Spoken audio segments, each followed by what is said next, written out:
नमस्कार, मेरे इस YouTube चैनल पर आप सभी का हार्दिक स्वागत है, अभिनंदन है।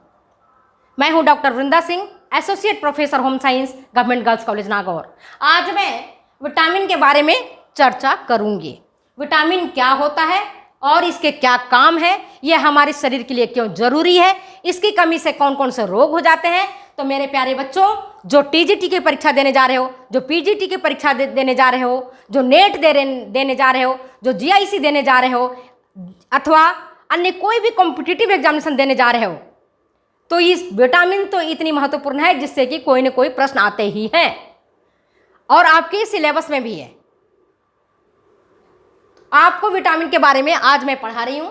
विटामिन है क्या, विटामिन की खोज किसने की, विटामिन थ्योरी किसने दिया, विटामिन को एक्सेसरी फूड फैक्टर किसने कहा, विटामिन को जल घुलनशील और वसा घुलनशील दो वर्गों में विभाजित किया गया है, यह किसने बताया। इन सारे प्रश्नों का मैं जवाब दे रही हूं। आप वीडियो को ध्यान से सुने और अंत तक मेरी वीडियो में बने रहें। तो आप ये देखो, सबसे पहले विटामिन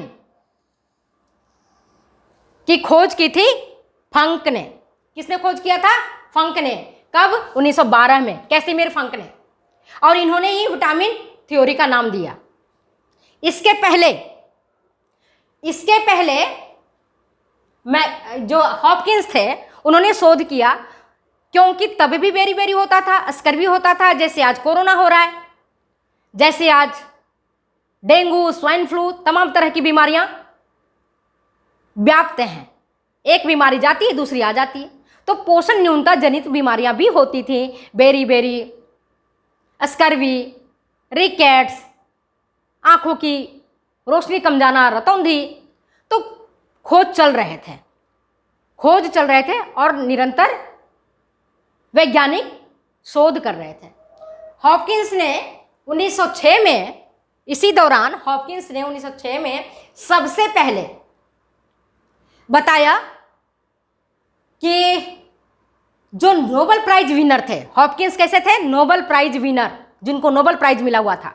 इन्होंने अपने शोध किया और शोध में बताया कि हमारे आहार में, हमारे भोजन में कार्बोहाइड्रेट, वसा, प्रोटीन, विटामिन की उस समय खोज नहीं हुई थी। तो कोई ना कोई चीज की कमी है। चार चीज तो हमारे भोजन में मिल रहा है, कार्बोहाइड्रेट मिल रहा है, वसा मिल रहा है, खनिज लवण मिल रहा है, प्रोटीन मिल रहा है, लेकिन कोई ना कोई चीज ऐसी एक हमारे भोजन के लिए, हमारे उत्तम स्वास्थ्य के लिए किसी न किसी चीज की कमी है। और वो कमी के कारण ही हमें बेरी बेरी, स्कर्वी और जो दूसरे रोग हो रहे हैं। और इसीलिए उन्होंने उसका नाम दे दिया कि जो कमी है वो क्या कमी है, किसके कारण कमी हो रही है, तो उन्होंने नाम डाला एक्सेसरी फूड फैक्टर। अगर परीक्षा में आता है एक्सेसरी फूड फैक्टर क्या है और इसकी खोज किसने की, तो आप बताओगे हॉपकिंस। अगर सत्र आता है तो 1906। अब इसके बाद मैंने बता दिया 1912 में फंक ने विटामिन नाम दिया। इन्होंने कहा कि हमारे पोषक तत्व में जो एक्सेसरी फैक्टर है, जो सुरक्षात्मक फूड फैक्टर है, जो हमारे शरीर को रोगों से सुरक्षा करता है, उसका नाम उन्होंने रख दिया विटामिन। विटामिन को अगर तोड़ोगे तो दो भाग में टूटेगा, वाइटल प्लस अमीन। याद रखना, वाइटल प्लस अमीन, विटामिन। और विटामिन को कहते हैं जीवन देने वाला, इसीलिए इसका नाम पड़ गया जीवन देने वाला, वाइटल प्लस अमीन। समझ में आ गई बात? इसके बाद 1915 ईस्वी में मैकोलम ने काफी खोज किया, काफी इस पर अनुसंधान किया और बताया। इन्होंने खोज करी विटामिन ए की, विटामिन डी की, और इन्होंने बताया कि विटामिन जो है वह इसको दो वर्गों में हम क्लासिफाई कर सकते हैं, दो वर्गों में इसको हम बांट सकते हैं। एक, कैसे उन्होंने इसका पता किया? घुलनशीलता के आधार पर, कि कुछ विटामिन जो होते हैं जल में घुलनशील होते हैं और कुछ विटामिन आपके वसा में घुलनशील होते हैं। उनको जल में घुलाओगे तो नहीं घुलेंगे, और कुछ विटामिन जल में घुल जाते हैं। इस बात को मैकोलम ने बताया। आपको समझ में आ गया? और इन्होंने विटामिन ए और विटामिन डी की खोज की। अब देखते आगे बढ़ते हैं। अब हम आते हैं विटामिन के वर्गों पर, जो हमारे लिए बहुत महत्वपूर्ण है।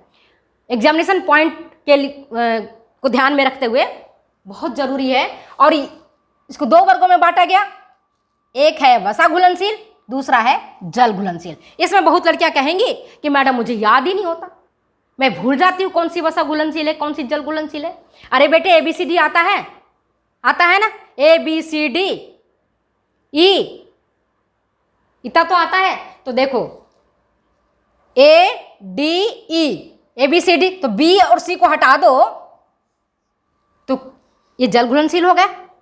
ABCDE 5 उंगलियां ABCDE, तो इसको हटा दो, BC को 2 को काट दो तो बाकी 3 क्या हो गए? ADE। और चौथा विटामिन मैंने बार बार बताया K। और पांचवा विटामिन एक और नया वैज्ञानिकों ने खोज किया है जिसको कहते हैं विटामिन P। इसका खोज 1936 में हुआ और सेंट जॉर्जी ने किया। याद हो गया? विटामिन घुलनशील है किसके आधार पर? घुलनशीलता के आधार पर। कौन भागों में बांटा गया? 2 भागों में। कौन कौन से भाग हुए? एक वसा में घुलनशील रहा, दूसरा जल में घुलनशील हुआ। तो जल में घुलनशील विटामिन कौन से हुए? B और C, याद तो रहेगा BC। और बाकी जो vitamin A, D, E, K और P, कितने विटामिन हो गए? 1 2 3 4 5, जितनी आपकी एक हाथ की 5 उंगलियां हैं। तो 5 जो विटामिन है वो फैट सोल्यूबल है, वसा में घुलनशील है। और दूसरे जो विटामिन है वो जल में घुलनशील है, B और C। याद हो गया? अब पढ़ते हैं हम आगे। अब देखते हैं हम एक एक करके विटामिनों को हम चर्चा करते हैं। विटामिन ए को लो। विटामिन ए क्या है? वसा में घुलनशील विटामिन है। विटामिन ए अभी मैंने बताया, जिसकी सबसे पहले खोज की थी मैकोलम ने, बताया था विटामिन ए। विटामिन ए को भी 4 वर्गों में बांटा गया है। विटामिन ए भी 4 प्रकार के हैं। पहला विटामिन ए, जिसको हम रेटिनॉल भी कहते हैं, रेटिनॉल, और सभी प्रकार के एनिमल फूड्स हो उसमें प्राप्त होते हैं। अब एनिमल फूड्स आपको पहले ही पता है कौन सी जो है प्राणिज भोजन से प्राप्त होते हैं, याद कर लो। दूध, दही, मांस, मछली, अंडा, यकृत, यही तो खाते हैं। और सबसे ज्यादा इसकी जो मात्रा होती है वो सी फिश में होती है, समुद्री मछलियों में। विटामिन ए को 4 वर्गों में बांटा गया है, याद रहेगा। सबसे पहले हम विटामिन पर चलते हैं, विटामिन ए पर। जो विटामिन ए कहते किसको है? उसको हम कहते हैं रेटिनॉल। रेटिनॉल, ओल है, ओल, रेटिनॉल आंखों के लिए बहुत जरूरी है। यह हमें अंधापन से बचाता है। अगर इसकी कमी हो जाती है तो धीरे धीरे हमारी आंखों की रोशनी कम हो जाती है। कई बार आप देखते हो दिन में तो दिखाई पड़ता है और रात में नहीं दिखाई पड़ता है, तो उसको कहते हैं रतौंधी, नाइट ब्लाइंडनेस। विटामिन इसी विटामिन ए की कमी से होता है, रेटिनॉल की कमी से होता है, याद रखना। आंखों के स्वास्थ्य के लिए नितांत आवश्यक है। दूसरा है विटामिन ए, जिस एल्डिहाइड होता है जिसमें, इसलिए इसका नाम पड़ गया रेटिनॉल। अल्डिहाइड, ये वाला पोर्शन ले लिया। अल्डिहाइड में क्या होता है स्पेलिंग? AL है ना, AL होता है अल्डिहाइड। इसका पहला लाइन ले लिया AL से, रेटिनॉल। रेटिनॉल और रेटिनॉल में कंफ्यूज मत होना, समझ गए। तीसरा है विटामिन A1, जिसे हम कहते हैं रेटिनोइक एसिड। रेटिनोइक एसिड ये 100% एक्टिव होता है, आंखों के लिए नितांत आवश्यक होता है। और चौथा विटामिन होता है A2। ये बहुत सक्रिय नहीं है, ठीक है, वर्तमान में काम कर रहा है, 30% काम करेगा और बाकी में वो आराम करेगा। समझ गए बात को? विटामिन समझ गए? विटामिन क्या होता है? विटामिन जिसकी हमारे शरीर में अत्यंत कम सूक्ष्म मात्रा में माइक्रो अमाउंट में जरूरत होती है, लेकिन अगर नहीं मिले तो हमारा शरीर रोगों का घर बन जाता है। मान लो विटामिन ए नहीं मिलेगा, आंखों की रोशनी खत्म हो जाएगी। विटामिन डी नहीं मिलेगा, हमारी हड्डियां कैसी हो जाएंगी, कमजोर हो जाएंगी। और विटामिन सी नहीं मिलेगा, स्कर्वी हो जाएगा। विटामिन बी, जिसमें बहुत सारे विटामिन हैं, एक एक करके बताएंगे। विटामिन B1, B2, बहुत सारे विटामिन विटामिन बी में और सी में बता ही दिए। इसी तरह से विटामिन ई, विटामिन के और विटामिन पी, इन सब की नितांत आवश्यकता होती है। अगर आप इनको समझ जाते हो तो आप काफी हद तक अपने क्वेश्चंस को सॉल्व कर लोगे।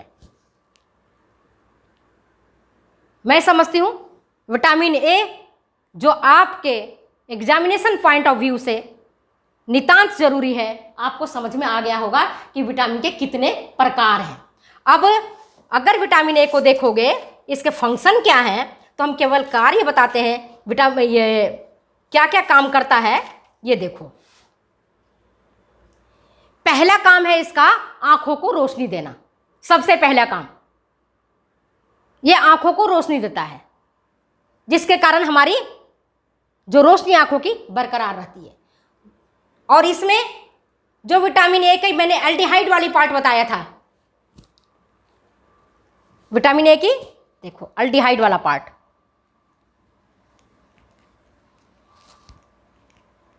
चार बताए थे। रेटिनॉल गोल वाला, और रेटिनॉल में एल वाला रेटिनॉल, ठीक है। अब ये देखो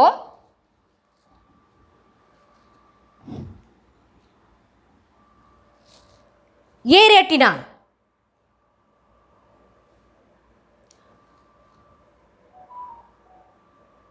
हमारी आंखों की जो संरचना देखोगे वो बड़ा डिटेल्स है।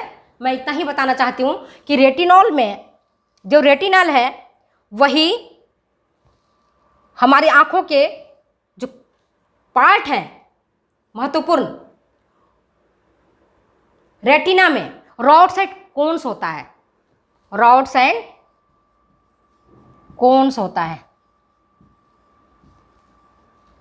और ये रॉड्स जो होता है रोडोप्सिन बनाता है, जैसा नाम से पता है। और कोन्स जो होता है वो क्या बनाता है, ऑप्सिन। तो विटामिन ए अल्डिहाइड,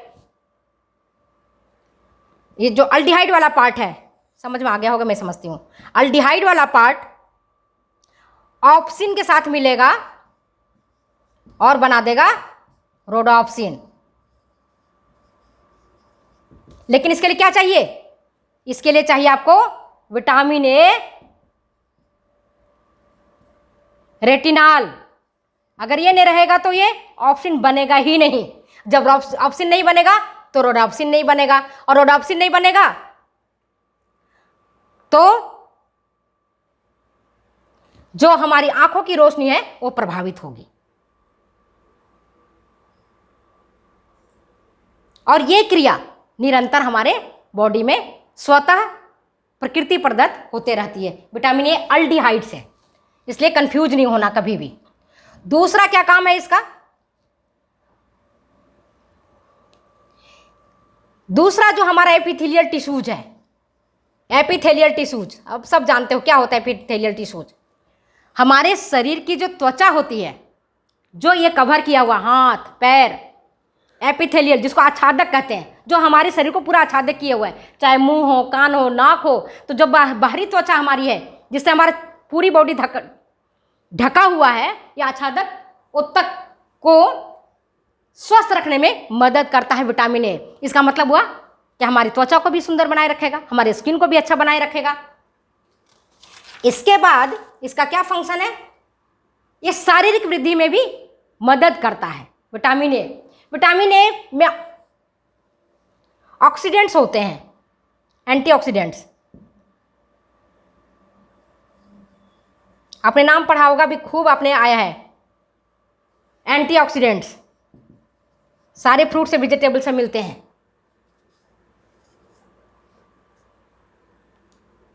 तो ये क्या करता है, हमारी जो एजिंग दिखती है, हाथ पैरों में झुर्रियाँ दिखती है, चेहरे पर झुर्रियाँ दिखती हैं, गर्दन में झुर्रियाँ दिखती हैं, तो ये सबको ये आने नहीं देता है, एंटीऑक्सीडेंट्स ख़त्म कर देता है। ये मैं आपको डिटेल्स में बताऊंगी। तो अभी आप इतना ही समझो कि ये हमारे त्वचा को